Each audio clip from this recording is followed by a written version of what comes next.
morning. Today we're going to be talking about the most toxic concept in product. And I want to start off with a little quiz for you. So here's the puzzle. What F word links the following? We have a jockey, we have fatigue, we have a factory, and we have creep. Jockey, fatigue, factory, and creep. What F word links these ones? And I'm going to give you a hint. It's not a bug. It's a feature. Thank you very much. I'm glad to see you guys are awake already. Feature. I want to talk to you about feature. So a little unit of capability, a little unit of functionality in a product. And I'm going to talk to you about why we think of these as being the things that together make up the value in a product. But in fact, this concept is there, actually pulling back a lot of our efforts at business improvement. I'm going to talk to you a little bit about some stories and how features can make things go a bit wrong, and how running a business in a better way often gets dragged back by this toxic concept that's there kind of infecting our efforts at business improvement. So I want to start off with a story. So it's about a business, and in fact there are a lot of businesses who go through this same story, and they start off with this great idea about how they're going to change the world, and they start making their product. But maybe they make a little internal tool that's doing something useful for them, and they kind of release that to the world because maybe it's useful for somebody else. And suddenly that thing starts really growing and taking off, and it's gathering users, and it's building up steam, and they start selling it, and it's making revenue. And all the while, they're doing this really great user research, and they're doing these wonderful techniques to work with their customers and figure out what they need. And things are going up and up and up, and they keep doing the great techniques, but things start leveling off. They're still doing the same things, they're still getting those user needs in, they're still designing the same way they used to design, but somehow the usage numbers and revenue aren't going up like they used to. So they take some advice, they go to some business mentors, they talk to maybe venture capitalists, their board, investors, whoever it is who tells them, we know what to do here. You need to sell your product properly. You need to actually get it, with a proper sales force who's going to take this to the higher level, sell it into the enterprise, and we are going to make your business really sing. And so they do this, they add some real salespeople, and suddenly things start to tick up again, and this is looking really good. And so the sales force is actually making money, and they're unblocking deals, and they're putting in demands to that product team who's shipping those features and putting more and more things on the roadmaps, and it's all actually going pretty well.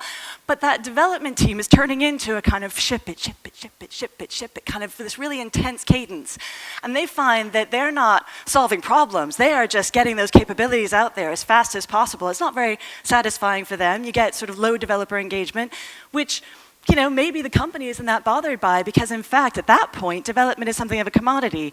They can just swap that out for somebody else who's a better feature factory and a cheaper company, and get their feature, and they're going and they're making money, and they're great, they're looking good, they're great on paper, and they practically, they IPO.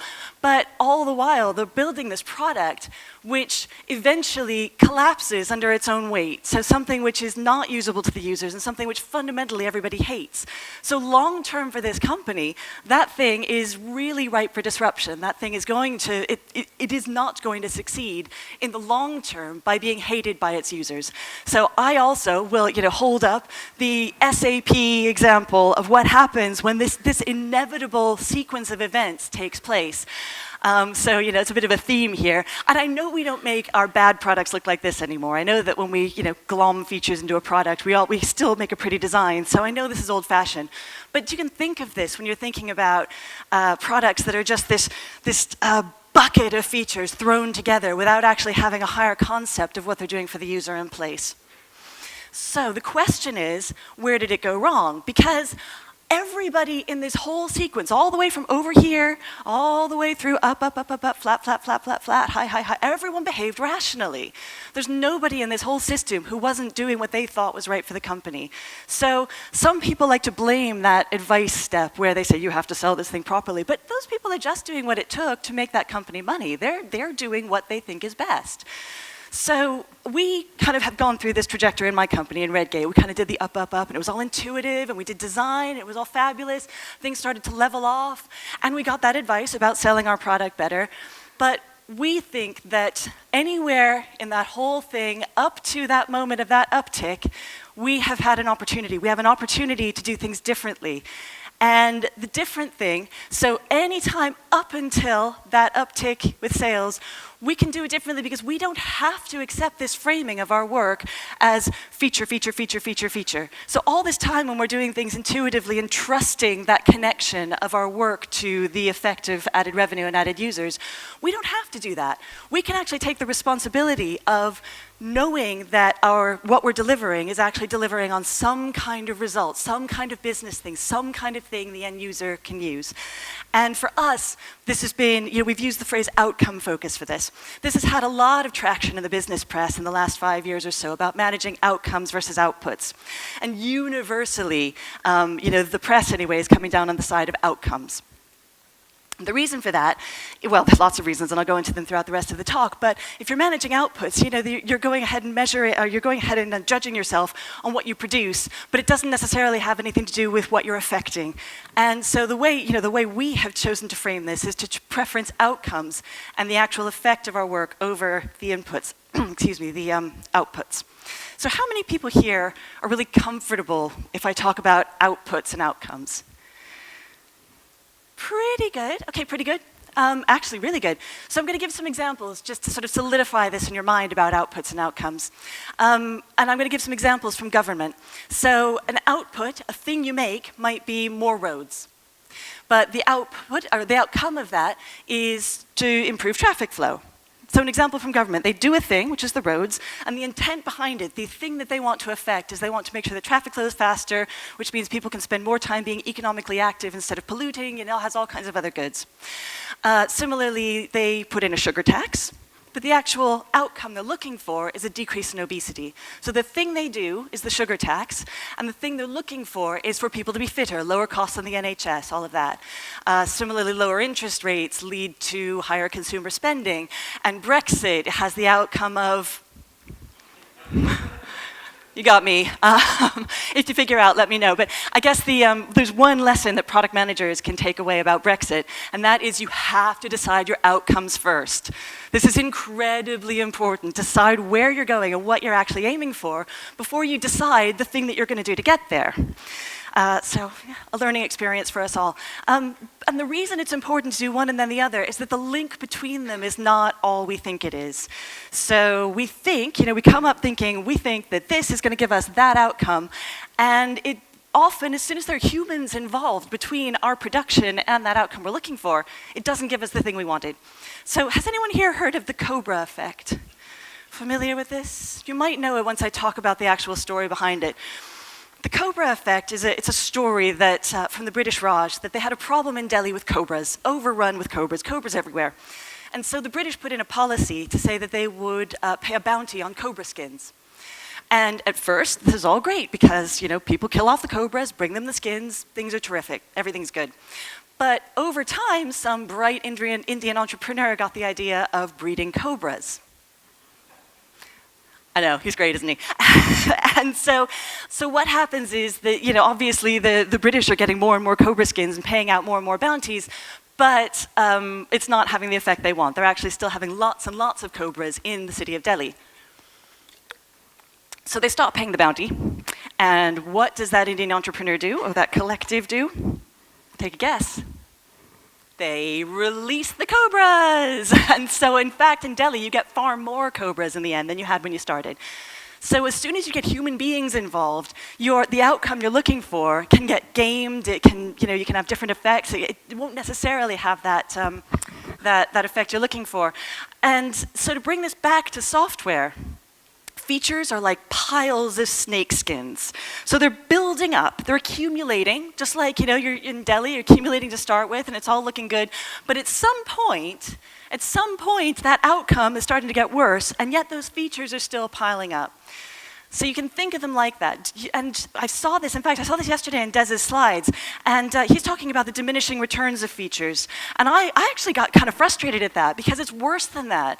As you put in more features, the quality actually goes down. The long-term usability of that product can go down as well as up. So it's not like, it's neutral or diminishing returns. It actually can make the product start to decrease in its value to the user. So it was some wonderful work done by a marketing luminary called Roland Rust. And he did some work on what he called feature fatigue.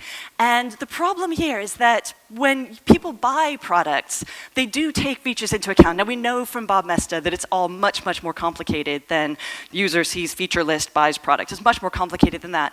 But when users are doing that initial filtering, they take that list very seriously as a signifier of value of that product.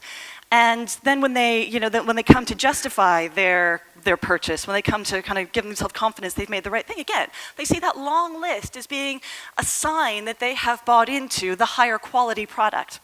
And so at purchase time, a long feature list is really important to users, and so a lot of research has backed this up.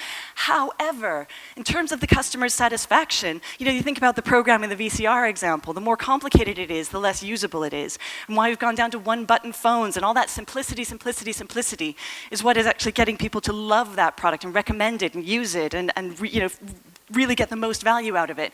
So it turns out that there is this tension between making features so people can purchase and then the long-term value of a really well-designed product, a thoughtful product that's giving a particular outcome to that user. So the story from here, so for our company, for Redgate, we decided to shift our focus from the outputs to the outcomes. This was a really deliberate shift for us in how we judged our works. And so for development teams, we went to OKRs, but not the Google type, because they're still very much, in cases, output-focused OKRs. But we instead took them as being outcomes, and the kind of outcomes we're looking for will have, as Des was saying, like a value hypothesis. We want to explain why something is valuable to the user, and we also want to explain what effect we expect something to have on users' behavior. So for example, we want that user to have confidence in our product for use in teams because we have a better permissions model.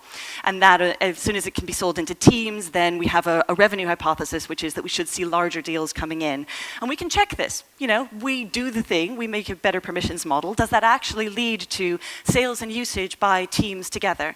So those things are the things we're looking for. So we're still making outputs, but we're doing it in the context of outcomes we're looking for and being deliberate with our teams about specifying and holding ourselves to those outcomes.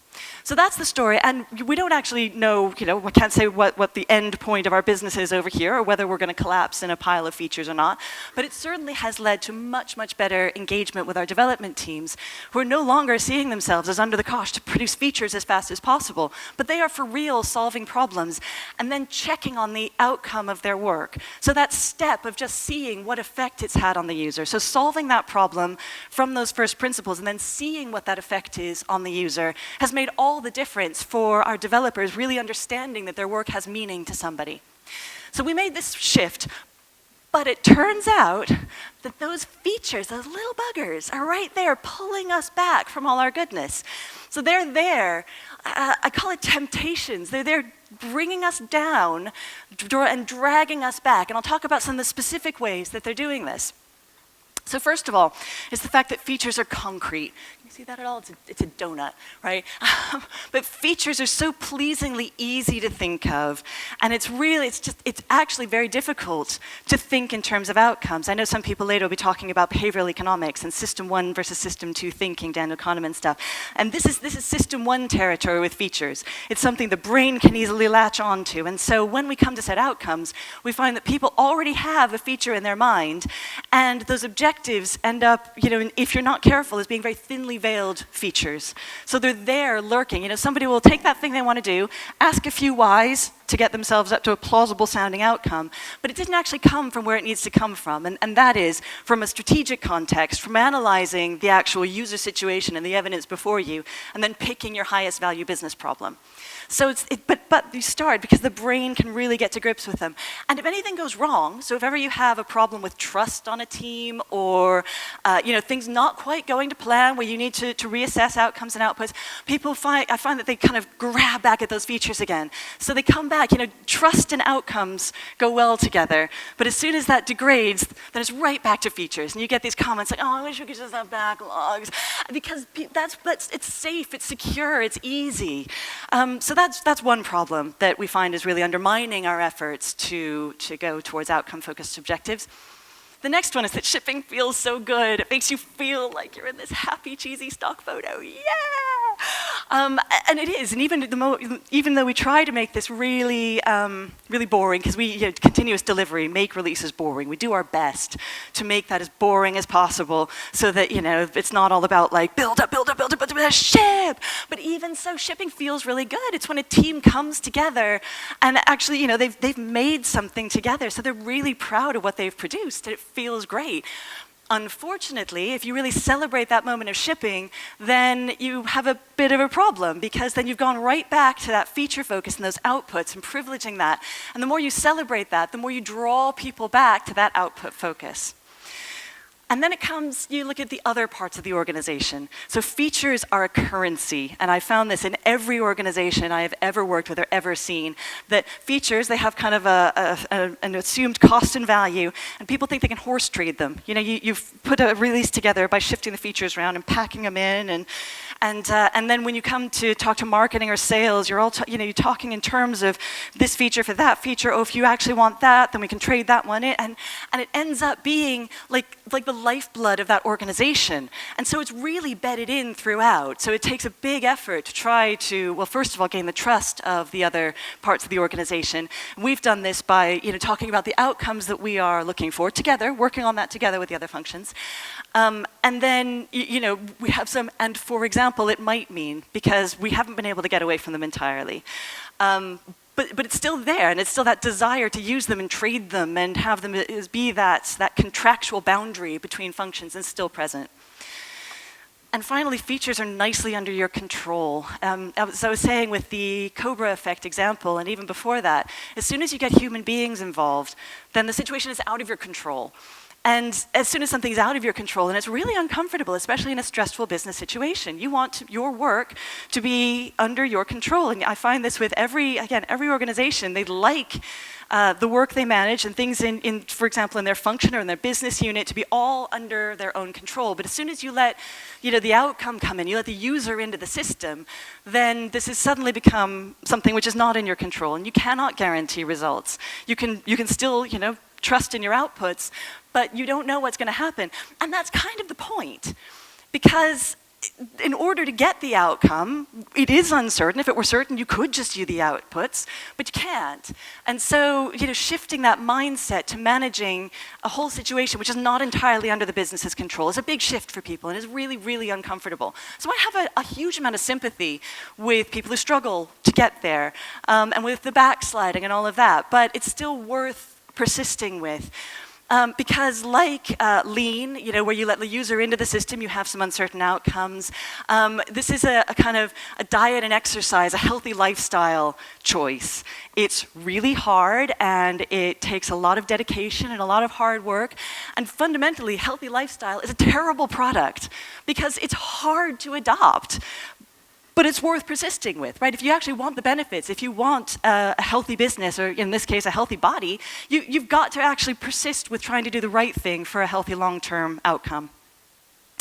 So the question is, what can you actually do? So practically, what can you do to try to privilege outcomes over that feature-level output drag that's pulling you back? So first of all, you don't have to give into features on roadmaps and in your sprint reviews and all of that. It is possible. I can hold my hand up and say it is possible to describe those in terms of your user outcomes you're looking for, the problems you're trying to solve, the change you're trying to make in the world. And this is possible. It is possible to get your sales functions to accept that. It's possible to work with your development teams on talking about those user outcomes. Okay, I don't know if it's possible for your development teams. I'm hoping. I'm there, I'm believing in you guys. But you have to not overemphasize the feature delivery. So there are several people in this audience who will back me up. This is actually true, that this used to be my profile picture at work. And there was a good reason for this at the time, because back in the old days, which many of you will remember, you get people who are sitting there for like 2 or 3 months sitting on good working code and not getting it out to users. And so I found that every single meeting I went into, I just went in and said, ship it! And eventually I got a little squeezy toy frog that I squeezed it, ship it, ship it. I mean, it was all I ever said to these development teams. This is not the problem we have today, though. This was a problem of 5 years ago for us, and hopefully for you too, but now our developers get the code out the door. They get that shipping is not the problem now. Nowadays, the problem is closing that feedback loop. And so instead of doing ship it, I've had to actually officially rescind this and take away that feeling that they want us to ship shit. No, we want you to follow through on that user outcome you're trying to get, please. So back to what you can do. Don't overemphasize the feature delivery. Bad idea, I can tell you that firsthand. But do close and shorten the feedback loops. I hear a lot of lip service paid to this. I talk to a lot of product managers, and also through my job, we do continuous delivery for databases. And so I hear a lot about teams who will talk about their feedback loops. And in fact, there's less going on out there than I wish I saw. And so I'm here to give you that, yes, shorten those feedback loops. And what this means is make sure you're getting the information back. And I think we use as an excuse sometimes that, oh, well, of course, Google has 500 million users, so it's real easy for them to get feedback in an hour. And that's true. It's harder if you don't have that many users. We're in the tens of thousands on a particular, on any single one of our products. And that is true. It's harder for us to get meaningful numerical feedback, but that doesn't actually stop us getting immediate qualitative feedback or putting in something like Intercom to find out immediately whether what we've put into the product is having that desired effect. So do close those feedback loops. I think of this as being like the gymnast effect. When somebody, a gymnast does a great balance beam routine, they have a little mini celebration, woo, when it's done. But the real celebration happens when the scores come in. So when they actually get that feedback and close that loop. So don't overemphasize the doing of the thing, but really celebrate when you've got that result in and you've actually managed to get that data back in. And obviously, you'll have to work, it's hard work with an organization to get all that right data. If you are, you will need to go down the numerical route, especially when it comes to affecting those business outcomes.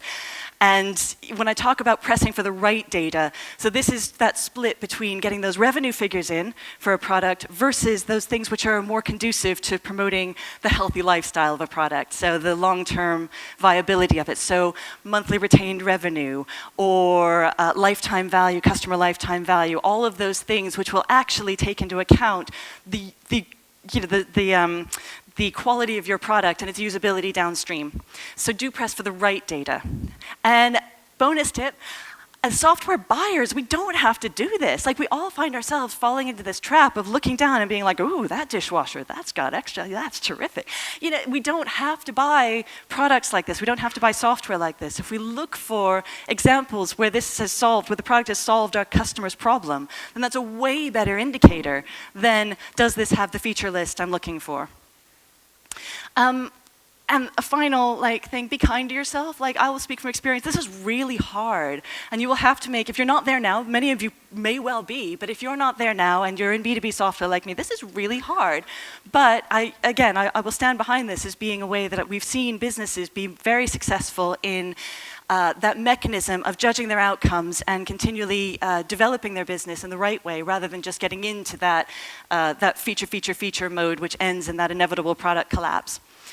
So a few resources for you, and also a recap of what I've talked about today. So some things on enterprise software and below, you can go into those reasons in more detail. And if you look at those mechanisms, again, of why everybody is behaving rationally and everybody's doing the right thing, there's some really good stories out there for how and why that happens.